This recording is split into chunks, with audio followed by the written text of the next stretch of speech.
Si jamais vous avez un projet de pricing à lancer, par exemple, et que vous n'avez aucune notion, voilà, du pricing en général, il est bien et il serait bien que vous vous adressiez à un spécialiste, à un technicien, à quelqu'un qui connaît déjà la chose. C'est très important. D'autant plus que ça peut vous éviter déjà, rien que avant d'acheter une machine à laver, ça peut vous éviter de faire un mauvais achat. Vous pouvez acheter une machine qui n'est pas adaptée à votre site, par exemple, que vous soyez dans une zone, parce que souvent, je reçois des appels de personnes qui sont dans des localités où il n'y a pas l'eau courante. Donc, rien que ça, déjà, vous pouvez faire un mauvais achat de machine à laver si vous ne savez pas. C'est ça, c'est le savoir. Et on périt par manque de ce savoir. Donc, j'ai évité à un abonné de faire un mauvais achat. Rien qu'après son appel, après l'échange qu'on a eu, il a changé de stratégie en termes de machine à laver. Vous voyez, il aurait pu acheter une machine à laver qui n'était pas, qui n'allait pas être adaptée à ce qu'il voulait faire et à l'endroit où il voulait le faire. Il y a parfois des gens qui sont en hauteur, qui sont à l'étage.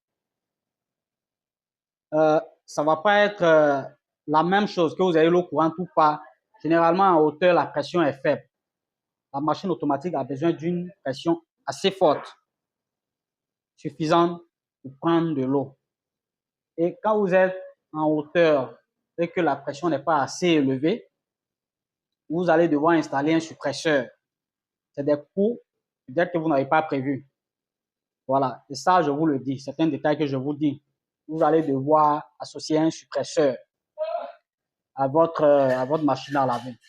Peut-être puisse prendre l'eau correctement. Vous voyez? Donc, il y a ces petits détails-là.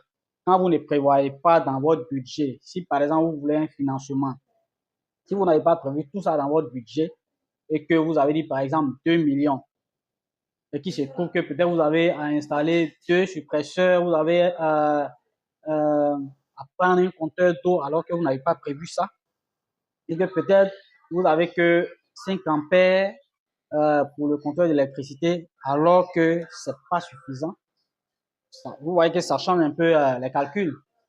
Voilà, donc avant toute chose, adressez-vous toujours aux professionnels avant de vous jeter à l'eau. Voilà, il y a des cas où vous jetez au fur et à mesure, les choses viennent. Et quand vous êtes bloqué, souvent c'est très compliqué. Or, quand vous savez déjà à quoi vous attendre, en gros, vous rationnez vos calculs et puis voilà, vous étalez maintenant votre programme d'action. Voilà. C'est juste un petit conseil de la part des coachs Willy pour vous éviter souvent certains petits blocages. Ça, souvent, ça crée des blocages, des blocages, des blocages. Alors que quand vous savez un peu tout ça, tout se passe comme sur des roulettes.